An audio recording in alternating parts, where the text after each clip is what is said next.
هو ايه اللي بيحصل حوالينا بالظبط؟ وليه كل شويه بنلاقي نفس الاسماء ونفس التنظيمات بتظهر في كل ملف بيمس الامن القومي المصري؟ وهل فعلا كل اللي بيتقال عن المقاومه والابطال هو الحقيقه الكامله، ولا في جزء كبير من الصوره محدش حابب الناس تشوفه؟ اللي حصل وبيحصل حوالينا مش مجرد احداث منفصله، دي سلسله مترابطه لازم نفهمها كويس قبل ما نصدق اي روايه بتتقال لنا. بس قبل ما ابدا الحلقه في شويه اسئله كده لازم تتسال. هل فعلا في محاولات قديمه للتغلغل داخل مصر من خلال سيناء؟ وليه بعض التنظيمات اللي بترفع شعارات المقاومه كانت متورطه في عمليات ضد الجيش والشرطه المصريه؟ وازاي اسلحه ايرانيه ظهرت في عمليات ارهابيه داخل سيناء؟ وازاي عناصر الاستخبارات الاجنبيه كانت بتتحرك في المنطقه وقت حرب الارهاب؟ وليه كل ما يحصل صراع في المنطقه بنلاقي نفس الاطراف بتدخل بشكل مباشر او غير مباشر؟ هل ده صدفه ولا جزء من لعبه نفوذ اكبر في الشرق الاوسط؟ والسؤال الاهم، هل اي حد بيقول انا ضد اسرائيل يبقى بالضروره صديق لمصر، ولا ممكن يكون عدو لعدونا لكنه برضه عدو لينا؟ كل الاسئله دي وكل التفاصيل دي هجاوبك عليها، بس قبل ما ابدا ما تنساش تتاكد انك عامل لي فولو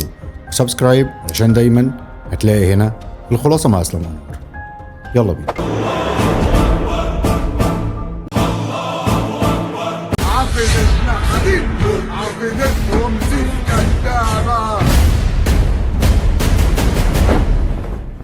الكلام اللي انا قلته امبارح واول امبارح ومن شهر فات واللي اتهاجمت عليه قبل كده هو بالظبط اللي حصل حرفيا دلوقتي. ضم جنوب لبنان خلاص تم لحد نهر الليطاني، والغاره اللي حصلت النهارده اتقتل فيها 61 شخص واصابه 350 شخص، غير هدم المباني. تم قصف النظام المصرفي الخاص بحزب الله اللي كان بيخدم سكان الجنوب، اللي هو جمعيه القرض الحسن، وده بنك ليه 33 فرع ومنفصل عن النظام المصرفي اللبناني، ولا هو حسن ولا ابراهيم، ده شغال في غسيل الاموال اصلا. وتم قصف كل المستشفيات والمدارس. اللي بداوا فيلم 7 اكتوبر بيكمل له فيلم 10 رمضان، وما زالت الصهيونيه تحقق اجندتها. اسرائيل دايما بتؤرخ احداثها وفقا لتواريخها التوراتيه. يعني مثلا مش بيقولوا على 6 اكتوبر اللي حرب يوم الغفران، اشمعنى الميديا العبري بتستخدم لفظ 7 اكتوبر وبعدين عمليه زئير الاسد 10 رمضان؟ نروح بقى لاسود الحرس الثوري الايراني وندعي ونقول الحمد لله الذي عافانا من الجهل الذي ابتلى به غيرنا وفضلنا على كثيرا من خلقه. خدوا بقى بعض من تفاصيل أسددت أسود الحرس الثوري. 4 زيارات رصدتهم المخابرات المصرية لقاسم سليماني قائد فيلق القدس، وتفريغ تسجيلات اللقاءات مع خيرت الشاطر وعصام الحداد ومحمد مرسي والكتاتني. الإشراف على تفكيك الجيش المصري عن طريق عزل القيادات وتحديد إقامتهم في مكان آمن، وتفكيك سلاح الطيران والقوات البرية، حل الحرس الجمهوري وتسليم سلاح البحرية لإشراف اللواء حبيب الله سياري قائد قوات نداجة الإيرانية، بناء ميليشيا على غرار الحرس الثوري الإيراني لحماية نظام الإخوان المسلمين،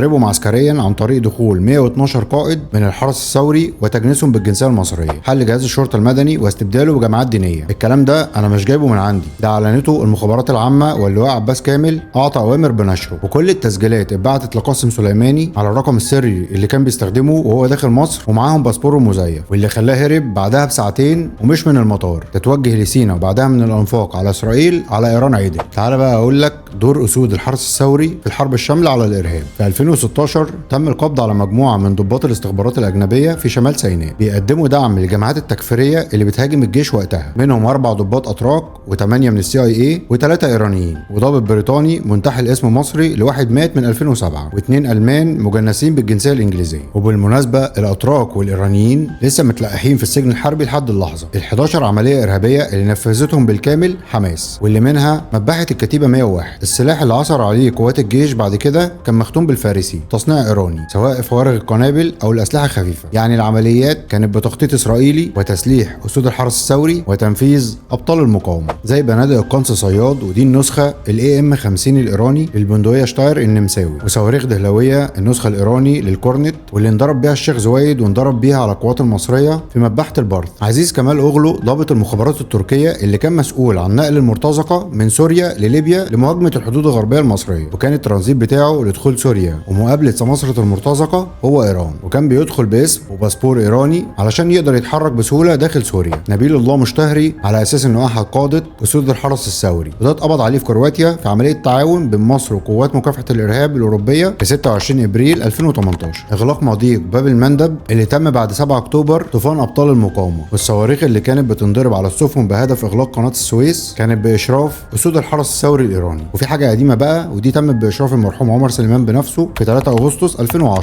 وهي عمليه القبض على 228 ضابط ايراني داخل سيناء. طيب كانوا بيعملوا ايه؟ بناء شبكات استخبارات وتجنيد عملاء على الجيش المصري. طيب ليه؟ استعدادا لسيناريو الفوضى، لتسهيل دخول الاسلحه لمصر، لانشاء اماكن تمركزات للقاده التكفيريين اللي هيتم تهريبهم واستخدامهم من افغانستان للعمل على تشتيت الجيش المصري بعمليات في سيناء في حاله تدخله في الصراع اللي كان معد انه يدور في الشارع. والغريب يا اخي ان من ضمن ال 228 دول 36 اسرائيلي بيحملوا هويات ايرانيه. وبالمناسبه في فبراير اللي فات ده اللي هو 2026 تم رصد اسود حرس ثوري برضه واتقبض عليهم، وده عن طريق رصد تمويل بعملات رقميه للشبكات الجبليه للمساعده في تهريب اسود الحرس الثوري الى داخل سيناء وبعدها للسودان. الشيء اللذيذ بقى ان بعد ما البنك الدولي وصندوق النقد الدولي رفعوا ايديهم على اثيوبيا في 2022 واعلانها دوله متعثره وتنبيه الدول المستثمره فيها وخصوصا في مشروع سد النهضه، بعدها بشهرين البنك الدولي اعلن عن ظهور ممولين جدد ومنحوا اثيوبيا دفعه ماليه، وهم امريكا في شكل منحه 1.2 مليار دولار وايران 335 مليون دولار. غريبه، ومش فلوس ايران امريكا عامله عليها عقوبات برضه؟ امال وافقت ازاي؟ ولا تكونش بتؤتمر بامر امريكا اصلا؟ وبالمناسبه ده منشور على موقع افاق البنك الدولي، مش سر يعني. بعد طوفان الفشل ظهر لنا حفنه من الجهله عديم الشرف يقولوا المقاومه المقاومه المقاومه، ونسيوا الدم المصري اللي اسالته المقاومه في سيناء والقاهره واسكندريه والدقهليه والاسماعيليه ما بين ضباط جيش وشرطه ومدنيين ومرضى في معهد السرطان. ودلوقتي بيظهر لنا مجموعه من المختلين نفسيا بيروجوا لصهاينه ايران وبيحاولوا ينسونا ما فعله اسوده بتوع الحرس الثوري في مصر وتعاونهم مع الاخوان ضد الجيش المصري. عالم جهله وهبله، وما دام الند اسرائيل يبقى طبل شخلل زمر وغيب الناس، وقف الوعي للناس وضللهم عن الحقائق، ودخل وسطهم جواسيس ايران على انهم ابطال زي ما استقبلتوا ارهابيين حماس بالظبط على انهم ابطال. والمبدا معروف، اصل عدو عدوي صديقي، عدو عدوي عدوي برضه، ما دام ساهم في اراقه دم ولادي وهو خصم للجيش المصري وشارك في هدم الامن القومي والاستقرار المصري. الحقيقه ان الامن القومي المصري مش موضوع للمزايدات ولا الشعارات، اللي يهمنا في الاخر مش مين بيهتف اعلى، لكن مين حافظ على دم المصريين وامن بلدهم. مصر دفعت ثمن كبير في حربها ضد الارهاب، دم ضباط وجنود